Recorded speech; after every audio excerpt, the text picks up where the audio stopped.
Donc là aujourd'hui il fait vraiment assez beau. Donc je fais le tour un petit peu de tout pour vérifier. Il fait assez chaud pour que les abeilles puissent sortir. Donc là elles sont en train un petit peu de nettoyer, de sortir les cadavres. Donc là vous pouvez voir, il y en a 2 qui sont sur la planche qui sont mortes quoi. Elles sont en train de les sortir. En fait c'est l'occasion de voir que les abeilles sont encore vivantes et ont réussi à au moins passer le plus dur de l'hiver, parce que là ça va bientôt être le printemps. En gros c'est le plus dur est derrière eux, hein. Il va bientôt faire des températures agréables. Donc là on a du laurier thym. C'est aussi, en fait c'est une viorne, hein. C'est pas comme le laurier, mais on peut l'appeler le laurier thym ou la viorne thym, et c'est Viburnum tinus ou un truc comme ça de son petit nom. Alors pourquoi elle est intéressante cette plante? Parce que vous voyez que là on est super tôt, on est début février, et il suffit une petite chaleur là pour que les abeilles sortent, et là vous pouvez voir qu'il y en a qui butinent dessus. Donc c'est intéressant parce que quand elles sortent, elles peuvent butiner. La ruche que j'ai là qui est à ce niveau là dans l'enclos, dans l'ancien enclos des canards, puisqu'on les a balancés dans l'ancien enclos des poules là, parce qu'il n'y a plus d'herbe du tout en ce moment, donc on va attendre que ça repousse un petit peu. Il y a même une cirfe, vous voyez, qui vient de se poser. Et donc là, cette ruche-là consomme très très peu, hein. J'ai quand même mis un pain de sucre au cas où, mais elle consomme très très peu parce que déjà elle stocke bien. Et vous voyez qu'elles sont capables de sortir. Et là, elles sont déjà en train de récolter pour faire du miel, pour se nourrir du miel et du pollen. Parce que la ponte de la reine va être relancée, donc il va falloir du pollen pour nourrir tout le monde. Donc vous voyez que là, même début février, ça va permettre une ressource. Donc j'en ai mis 2 en fait à cet endroit, non seulement pour les abeilles, mais surtout parce qu'en fait c'est très bien d'en avoir à côté du verger et de tous vos arbres fruitiers, puisqu'en fait sous la feuille, alors je vais vous montrer mais je pense qu'on ne le voit pas, à l'arrière là, les mini poils que vous voyez, je sais pas si vous allez les voir, à la base de la feuille, ça s'appelle des domaties, c'est plein de petits poils, et enfin entre guillemets un poil, et en fait là dedans il y a plein d'acariens qui vont se mettre, des acariens qui sont prédateurs d'autres insectes acariens néfastes pour les arbres fruitiers. C'est une plante haute qui va être très intéressante à mettre au verger pour la lutte entre guillemets naturelle. Donc ça met un petit peu de baume au cœur parce que c'est vraiment tout tristou. Il n'y a rien, regardez au potager, tout est vide à part les choux. Bon, j'ai un petit peu foiré le potager d'hiver, hein. J'ai pas eu le temps, j'ai pas planté. Puis de toute façon, c'était sec comme pas possible. Chez nous, il a plu très très tard, hein. Ça a commencé à repleuvoir vers le mois de octobre-novembre, mais on a eu une grosse sécheresse. Donc là, il n'y a que des choux et les oignons. Là, je sais pas si vous voyez, là, il y a 3 rangs d'oignons. Voilà, c'est tout ce qu'il y a au potager. Donc c'est très très vide. Donc un petit peu de fleurs, ça fait trop plaisir. Vous voyez, les petits boutons, ils sont rouge, un petit peu rouge-rose, et les petites fleurs blanches. Là, j'ai mis mes petites chaussettes que j'ai tricotées. J'ai enfin fini parce que comme j'avais mal au doigt, j'avais pas terminé celle-là. Quand on va au travail, on se change plusieurs fois, donc j'en avais trop marre que les chaussettes elles partent avec le bas. Donc du coup, là, elles tiennent vraiment bien. Je suis contente pour des chaussettes en laine. Elles tiennent à la cheville. Alors, est-ce que c'est parce que je les ai pas encore beaucoup utilisées et que la laine n'est pas distendue? En tout cas, j'en suis très contente. Et là, je vais les tester pour voir dans les bottes comment ça se passe, si elles restent dans la botte ou pas. En tout cas, je suis super contente de mon coup. Donc là, je suis en train d'en faire une paire rouge. Pour les canards, on les a balancés côté poule. Donc on a pu tester ce type d'abreuvoir sur eux, parce qu'au départ on l'avait pas fait de leur côté parce qu'on s'était dit c'est mort, ils vont le boucher du premier coup. Et là c'est plutôt pas mal. Bon, il faut dire que là ils ont une petite place sèche où il n'y a pas de terre, donc ils peuvent pas trop ramener de la terre dedans, mais ils le salissent quand même très vite. Les poules, on avait quasiment jamais à faire la vidange en fait. On se contentait de passer les mains comme ça pour enlever les 2 petits trucs qu'il y avait dedans. Ça restait assez propre.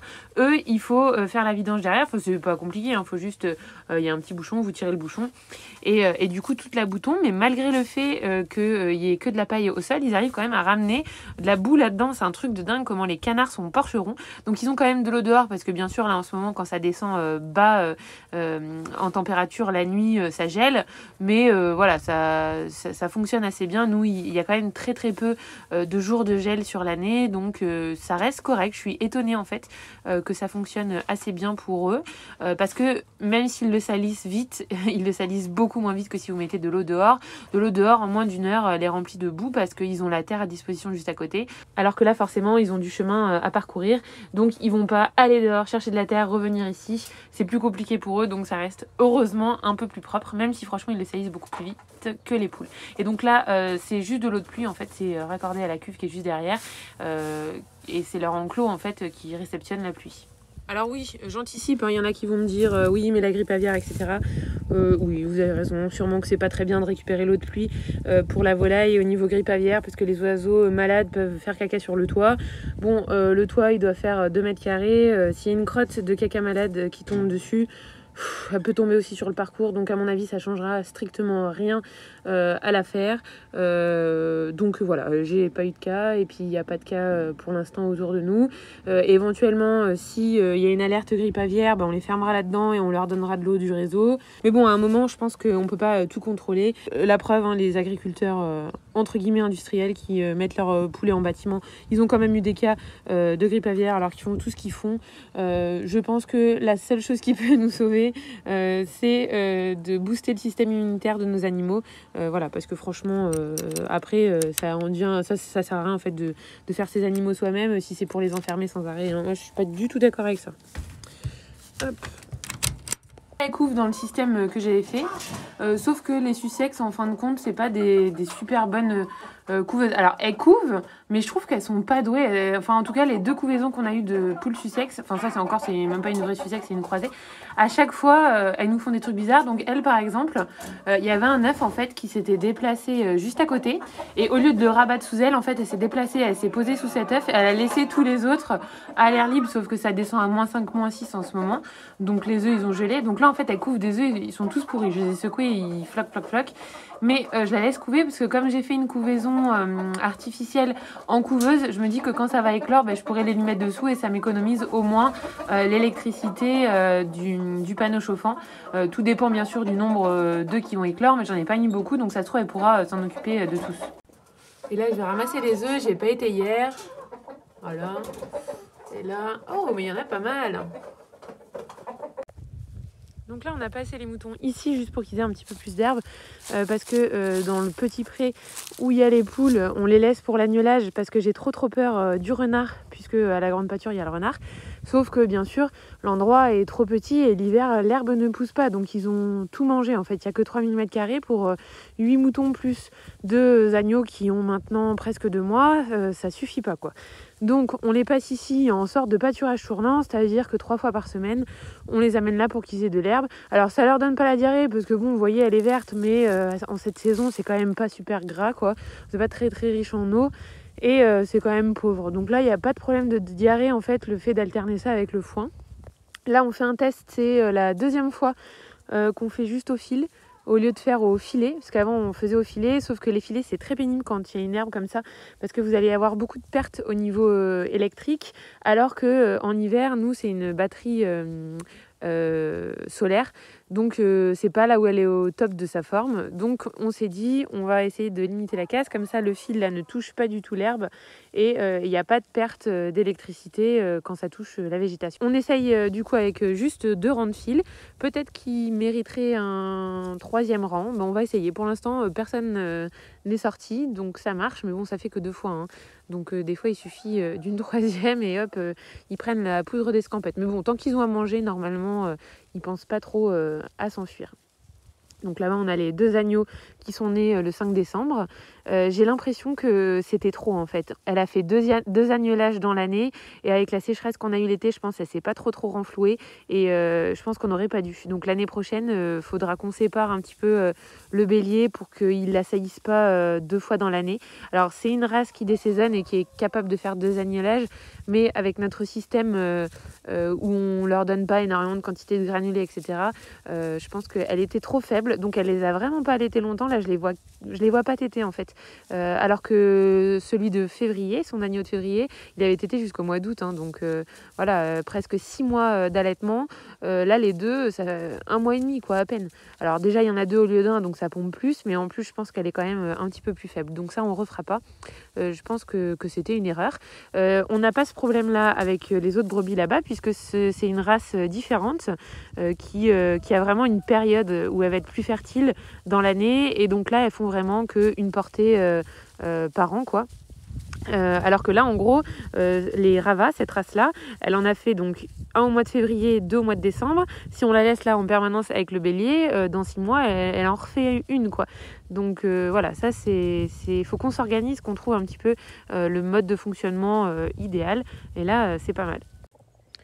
Donc là, on est au terrain, hein, celui que vous voyez où il y a les chèvres et les vaches. Alors là, il commence à franchement manquer d'herbe. Hein, donc on avait quand même tenu très longtemps parce que sur la surface, il y avait toujours des petites choses qui poussaient.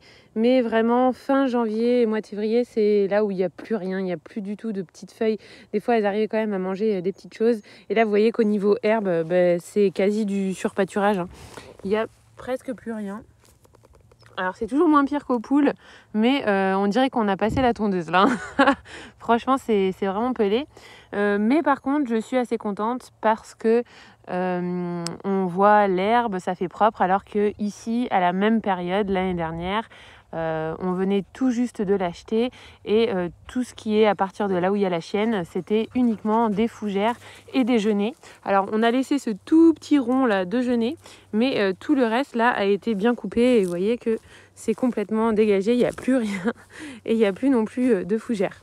En bas c'est pareil, on ne voyait pas l'herbe, c'était que de la fougère et donc là c'est pas mal parce que franchement je me dis qu'au printemps, même si les fougères vont peut-être tenter une percée, l'herbe aura quand même bien poussé et bien pris le dessus comparé à l'année dernière. Et je vais vous montrer ce à quoi ça ressemblait en fait, parce qu'il y a des zones où on n'a pas pu ni passer le gyrobroyeur parce que c'était trop pentu, trop à risque qu'il y ait des grosses caillasses ou des gros morceaux de bois. On avait débroussaillé à la main pas mal de surface, mais il y a, bon, petit à petit quoi, on n'a pas pu faire bien sûr toute la surface. Donc je vais vous montrer des zones, ce que ça donne en fait, parce que les fougères après, elles se laissent mourir quoi, dès les premiers gels. Et donc ça fait un espèce de couvert de fougères très épais et opaque. Et du coup là l'herbe ne pousse pas. Donc c'est très problématique parce qu'en fait au printemps, au lieu que l'herbe se remette à repousser dès qu'il fait une température convenable, ça fait paillage, hein, donc il n'y a rien qui pousse. Voilà ce que ça fait. Ça fait ça et donc là bien sûr l'herbe ne pourra pas repousser. Donc le but de cette année c'est de continuer ce qu'on avait commencé, de dégager ces zones. Donc alors on broie, mais faut quand même aussi un petit peu ramasser parce que sinon l'herbe n'arrive pas en fait à réussir à percer quoi. Parce que ça, même si vous le broyez, ça vous fait encore un broyat, certes un peu moins haut, mais quand même beaucoup trop épais parce que là c'est des fougères qui montaient à facile 2 mètres de haut. Même il y en avait qui dépassaient la cabine du tracteur, donc même un peu plus que 2 mètres de haut quoi. Donc c'est pour ça que voilà, chaud. Donc autre changement de paysage, donc là je vous raconte un petit peu, mais c'est intéressant en fait de voir les changements qu'il peut y avoir assez rapidement par le simple fait en fait d'y mettre les animaux et d'entretenir. Là en fait il y avait tellement de fougères que quand les fougères elles meurent, elles sont sur le sol et il n'y a rien qui pompe l'eau. Et donc ici tout ça c'était très marécageux, on pouvait pas marcher ici parce que quand on venait ici ça faisait frotte. Et là en fait le fait que l'herbe je pense a quand même bu un petit peu d'eau, même au mois de novembre, au mois de décembre, on a eu des très belles journées où l'herbe a continué de pousser. Donc je pense qu'elle a un petit peu pompé l'eau. Et là, c'est beaucoup moins marécageux, quoi. Et ça a peut-être un petit peu mieux guidé l'eau parce que là, la rigole déjà est propre et dégagée. D'ailleurs, il faudrait qu'on passe un petit coup parce qu'il y a pas mal de feuilles dedans. Mais je vais vous montrer là-bas, l'eau coule. Donc ça, c'est pas mal parce que les vaches et les chèvres peuvent boire à cet endroit. D'autant plus que on a quand même le bac d'eau là-bas, de l'eau du réseau, mais ça gèle, etc. Là, c'est de l'eau qui sort de terre, donc elle ne gèle pas. Donc voilà, donc vous voyez, il n'y a pas un débit de fou, hein, c'est plus des drains qu'un ruisseau, mais ça suffit quand même pour que les animaux puissent s'abreuver. Et voilà, le seul problème, c'est que l'été, ça a tendance à s'assécher. Alors bizarrement, pas au début de la canicule, hein, juillet, août, ça va, mais vers septembre, ça commence en fait à vraiment ne plus du tout couler. Alors là, l'eau, elle est fraîche, mais elle n'est pas non plus congelée, quoi. Donc là, c'est la zone où on voulait faire la mare, hein, donc c'est pas encore fait, mais je pense que ça va être cette année. Donc il va s'agir en fait de canaliser le ruisseau qui passe ici, enfin l'espèce de source, on va dire, pour tout concentrer au même endroit, puisque là en fait ça part en 3 bras et ça fait des grosses flaques, mais ça se perd en fait. Donc c'est pas terrible parce que dans cette zone du coup c'est très boueux et ça ne permet pas en fait de boire non plus aux animaux parce que ça trempouille comme ça. C'est pas très bien en fait. Donc je préférerais faire une petite mare ici ou éventuellement ensuite si on voit que l'été, même en période de sécheresse, elle ne elle ne s'assèche pas, on pourrait éventuellement penser à mettre quelques poissons. Mais bon, ça, c'est sous réserve qu'il reste de l'eau, quoi. Mais ça pourrait être intéressant d'utiliser ça. Vas-y, regarde, elles ont consommé combien, s'il te plaît, en mètres cubes? 7,4. 7,4 mètres cubes depuis le mois de juin? C'est rien du tout. Hein? C'est rien du tout. Tant mieux. Donc en fait, au final, c'est pas mal parce que on s'est quand même raccordé au réseau sur ce terrain au cas où. Parce que bon, 7 mètres cubes d'eau, c'est quand même beaucoup, on va dire, en termes de transport. Hein. Ça fait 7 tonnes, quoi. Donc c'est pas rien, mais c'est beaucoup moins que selon les calculs de ce qu'il faudrait pour le nombre d'animaux qu'on a, quoi. Donc le petit ruisseau, etc., sert quand même bien, et puis même l'herbe fraîche, etc., ça leur apporte un petit peu d'hydratation. Donc c'est pas trop mal. Nana, elle aime pas quand on vient là parce que les chèvres ne l'aiment pas. Et du coup, elle a vachement peur parce que les chouilles est très très possessive, très jalouse. Donc elle va vouloir charger Naya si Naya s'approche de moi. Et Naya, elle aussi, elle est très très possessive et jalouse. Donc ça la dérange énormément qu'il y ait la chèvre à côté de moi. Donc c'est pas cool leur relation, quoi. Alors que par contre, Naya a aucun problème avec les moutons et les vaches, mais les chèvres sont trop intelligentes comme un chien en fait pour que Naya puisse tolérer cette relation qu'on a. Donc bon là elle est restée avec nous, mais quand on est calme comme ça, elle attend juste derrière la barrière sagement, parce que bon, j'ai pas envie qu'elle se fasse empaler par les chouilles. Donc là, je suis en train de couper des petites branches, des greffons en fait, pour envoyer à un abonné, enfin un monsieur du Discord qui m'a vraiment franchement sauvé la vie. Je crois que c'était il y a 2 ans. On avait l'aspiration du cabinet qui est tombée en panne et en fait, vous savez, le matériel dentaire, tout de suite, ça prend des proportions énormes parce qu'ils vous disent faut tout changer. Et comme c'est des machines qui coûtent vraiment cher, on peut en avoir tout de suite pour vraiment plusieurs milliers d'euros. Donc on avait démonté là où il y avait le circuit imprimé et il nous avait aidé déjà à diagnostiquer la panne et en fait c'était juste un pont de diode à changer et puis je sais plus qu'est-ce qu'on avait changé d'autre, un pont de diode et je sais plus, enfin bref, 2 petits éléments, ah oui, les relais, on avait changé les relais et un pont de diode et du coup j'avais soudé ça et en fin de compte les pièces ça nous revenait pour peut-être 1 euro et quelques chaque truc et peut-être je crois les relais étaient un peu plus chers, genre 10 euros, mais en gros la panne a été résolue pour 12 euros de pièce, alors que si j'avais fait intervenir un réparateur dentaire, j'en aurais eu pour minimum 1000 euros. Et puis c'est pas dit qu'il n'aurait pas déduit que c'était foutu et qu'il fallait le changer, en prendre un neuf pour bien sûr encore plus de milliers d'euros. Donc il nous a bien sauvés. Donc là c'est un juste retour. Je lui envoie plein de greffons parce que il fait aussi un peu la collection de plein de variétés. Donc là je lui envoie pas mal de petits trucs. Alors malheureusement j'ai pas énormément d'arbres âgés, donc je peux pas en prendre beaucoup. Mais là je vais lui faire un petit lot de tout ce que je peux prendre en coupant le plus que je peux. Et je dois aussi ça à Yvan. Je t'ai vraiment pas oublié, mais en fait à chaque fois que je voulais en couper, ils étaient vraiment pas beaux. Donc ça en fait c'est le chou de Banton variété variegata.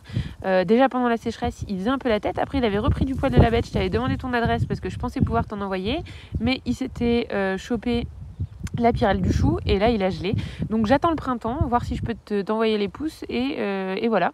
Mais je suis vraiment désolée, hein, c'est pas de la mauvaise volonté, mais comme tu vois il a vraiment une tête misérable. Le point chaussette, donc dans les bottes, si j'enlève ma botte forcément elle vient avec la botte, hein, comme mes chaussettes classiques, donc je pense qu'il faudrait que j'essaye d'en faire des très très hautes en fait qui remontent vraiment beaucoup plus sur le mollet pour que éventuellement ça soit plus pratique dans les bottes. Mais en tout cas dans les chaussures par contre c'est nickel. Donc je voulais vite fait vous montrer parce que là j'ai commencé à faire le modèle en rouge. Donc là je me suis trompée mais ça m'a fait un petit motif quand même sympa. Et là j'en suis au talon. Donc pour des marqueurs j'ai mis les trombones parce que j'ai oublié les marqueurs en haut. Et voilà, donc c'est une laine très très fine, vous voyez que le point est très fin, ça permet d'avoir quand même des chaussettes fines où vous êtes à l'aise dans vos chaussures classiques, parce que si vous faites avec une grosse laine, ça fait quand même des chaussettes balèzes qui sont pas trop adaptées, on va dire, à une vie normale. Donc j'ai choisi vraiment de la laine à chaussettes très très fine et je tricote avec des 2,5 de chez Xiaogu. En fait, j'ai suivi le tuto, je vais vous montrer. Je suis le tutoriel de Clo Tricot et franchement, elle explique vraiment bien. C'est assez facile. Donc, je vous la conseille. Il y a 3 vidéos en fait pour faire les chaussettes sur mini circulaire. Et donc, je suis son tutoriel pour faire ma chaussette. Surtout pour le talon en fait et la pointe, parce que c'est les choses les plus compliquées. Et je suis vraiment pas à pas son truc. Moi, j'arrive pas encore à m'en souvenir pour ne pas me servir de son tutoriel, quoi. Mais franchement, ça va vite. Hein. Je l'ai commencé hier. Et voilà, j'en suis ici, il me reste plus que le talon. Ensuite, demain au travail, je ferai le bout et après-demain, sûrement la pointe. Donc voilà, il me faut 3 jours de boulot si je veux faire une chaussette en prenant mon temps, parce qu'en fait, je le fais que vraiment sur temps mort. Donc là, ce soir, je vais faire ça. Ensuite, je vais monter la vidéo. Là, il est 9h. Et puis au travail, entre les patients, pendant qu'ils désinfectent la salle de soins, moi, je tricote. Ça m'évite de perdre du temps sur mon téléphone. Donc voilà, je trouve ça cool. Je pensais pas qu'en fait ça ferait des chaussettes aussi entre guillemets professionnelles, parce que le rendu est pas mal, quoi. Ça fait pas grosses chaussettes épaisses, voilà. Je suis fan, franchement. Je pensais pas que j'aurais aimé autant un truc comme ça, quoi. C'est vraiment quelque chose qui me permet de me reposer l'esprit, quoi. Et de pas m'abrutir, entre guillemets, devant des vidéos ou quoi. Voilà, puis vous pouvez en plus écouter un podcast avec. Donc, pas pour le talon et la pointe, parce que c'est encore trop compliqué pour moi. Mais par contre, quand vous faites ces motifs-là qui sont tout le temps répétitifs, là, vous pouvez tout à fait écouter une vidéo en même temps. Il n'y a pas de souci. Je voulais juste vous parler de ce livre. C'est une nouvelle acquisition, on va dire. C'est sur le salage, la salaison des viandes, des poissons. Donc ça, c'était vraiment un truc où j'avais des lacunes. Hein, j'avais jamais fait avant. Donc j'ai commencé par les saucissons. Que je vais vous faire des inserts dans cette vidéo, parce que je vous ferai pas une vidéo dessus. J'ai pas eu le temps en fait de filmer là, ces derniers temps. Donc là, je vais vous mettre le vlog d'aujourd'hui. Aujourd'hui, on est le 8 février. Et je vous rajouterai quelques séquences des semaines passées, on va dire. Et en gros, là, je suis en train de regarder tout ça, là, parce que mon père m'a ramené 25 kilos de bidoche à transformer pour lui. Hein. Je vais pas le garder pour nous. Donc voilà, il faut que je potasse, mais ça va me faire de l'entraînement. Voilà, c'est de la viande. Voilà, ça me fera de l'entraînement. Donc je vais tester des trucs. Ça me permettra aussi au niveau de l'atelier de voir comment on va s'organiser exactement au niveau du séchage. Est-ce qu'on fait un truc temporaire ou alors un truc tout le temps laissé en place, je sais pas encore. Mais donc voilà, ce livre est très très bien parce que en fin de compte, la salaison, le séchage, etc., tout ce qui est saucisson, jambon, c'est quand même un petit peu compliqué, quoi. Enfin, je veux dire, il y a des choses à respecter, des règles d'hygiène strictes, des températures, de l'humidité, tout ça. C'est quand même un level au-dessus par rapport à ce qu'on faisait d'habitude. Hein. C'est un peu plus compliqué que faire des bocaux, par exemple. Hein. Donc ça m'intéresse beaucoup parce que la plupart du temps, c'est une façon de conserver sans utiliser l'électricité, etc., sans congélateur, sans... voilà. Donc, c'est pas mal. Mais vous voyez, sécurité et hygiène, c'est important. Vous pouvez choper aussi le botulisme, des bactéries, surtout si vous faites du gibier, etc. Donc ce livre est vraiment très très bien. Il y a plein de choses, il y a plein d'idées recettes, mais aussi sur les procédés, et c'est très précis quand même. Hein. Vous voyez, il y a le choix de la sciure que vous utilisez, il y a beaucoup de tableaux, vraiment il est super ce livre, il est vraiment super, je vous le conseille. Moi je me sers de ça en fait pour apprendre même pas me perfectionner, parce que pour l'instant je suis nulle, hein, j'ai rien fait à part les petits saucissons en suivant la recette de citoyens prévoyants, voilà, c'est tout ce que j'ai fait. Donc voilà, nous on a investi dans un hachoir exactement comme ça. J'ai aussi 2 hachoirs manuels au cas où, mais quand vous avez des kilos et des kilos et que vous êtes tout seul pour le faire, forcément on a essayé de simplifier un petit peu la chose. Donc là, j'ai commencé, j'ai fait ça, ça marche super bien. Alors, je les ai émincés, ils disent de l'émincer, je sais pas si on peut faire des morceaux plus gros ou pas. Au départ, j'avais mis un morceau un peu long et ça s'était enroulé dedans, donc du coup, après, j'ai bien tout coupé comme il disait et je ne sais pas quelle est la limite des morceaux. Là, j'ai fait des petits morceaux de ce gabarit-là, vous voyez, à peu près. Voilà, je ne sais pas quelle est la limite, ça je le déduirai à force en voyant quand est-ce qu'elle marche bien et quand est-ce qu'elle se coince. Donc là en gros, une fois que j'avais bien émincé comme ça, elle s'est pas du tout coincée et j'ai fait tout ça à peu près rapidement. Là je vais essayer de la mettre en route pour vous montrer.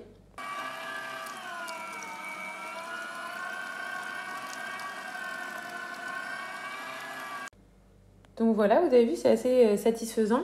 Donc bon, là on n'avait pas beaucoup de petits bouts de viande. La prochaine fois, je ferai une autre technique. La prochaine fois, je pense que j'en laisserai un petit peu plus pour pouvoir tester différentes recettes, voir si un steak haché de mouton c'est bon ou c'est pas bon. Donc là, je vais mélanger avec du sel, des épices et je vais faire tremper les boyaux pendant 10 minutes dans l'eau et les laver un petit peu. Et ensuite, je vais démonter ça pour le transformer en poussoir à saucisses et tester les saucisses. Alors du coup ça m'a donné ça, elles sont pas super régulières mais donc ça on va le faire à la longue et en fait le bout il est gros je trouve comme ça et donc j'ai du mal à enfoncer le tuyau. Soit mon boyau il est trop fin de diamètre, trop petit par rapport à l'embouchure, donc faut que je regarde si je peux trouver d'autres trucs comme ça. Parce que là c'est pas parfait, je trouve, j'ai vraiment du mal à enfoncer une grande longueur de tuyau. En gros j'arrive pas à aller plus loin que ça et donc du coup ça me fait pas beaucoup de centimètres, donc je peux faire que j'ai fait ça en un coup en fait. Donc là on l'a fait en 2 fois et j'imagine qu'ils font pas comme ça. Les bouchers ils ont un truc qu'ils peuvent enfoncer en bien plus grande quantité. Donc je vous montre le résultat du saucisson de mouton parce que là, demain il n'y en aura plus. Donc là on est au bout des 3 semaines et demie de séchage. Donc là je vous rappelle que j'ai fait la recette de citoyen prévoyant.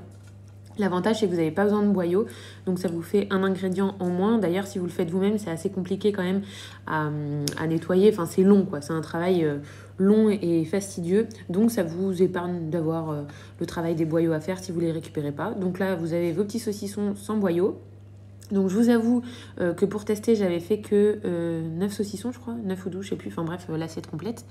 Et ça dure vraiment pas longtemps parce qu'on a goûté au fur et à mesure et ça partait comme des petits pains, c'est délicieux. Je sais pas si vous voyez l'intérieur, c'est vraiment comme un vrai saucisson quoi, hein.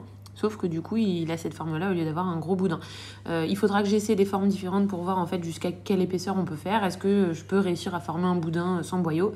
Le deuxième avantage de cette technique c'est que vous pouvez la faire au frigo, donc vous pouvez la faire en n'importe quelle saison. Alors que bien entendu si vous suspendez vos saucissons, vous pouvez le faire que l'hiver quoi, quand il y a pas de mouche et que les températures sont pas trop chaudes. Le goût, il est vraiment incroyable. Il n'y a pas du tout le goût fort du mouton. Donc, on a fait 2 parfums différents. Donc là, vous avez le poivre et celui au piment. Les deux sont super bons.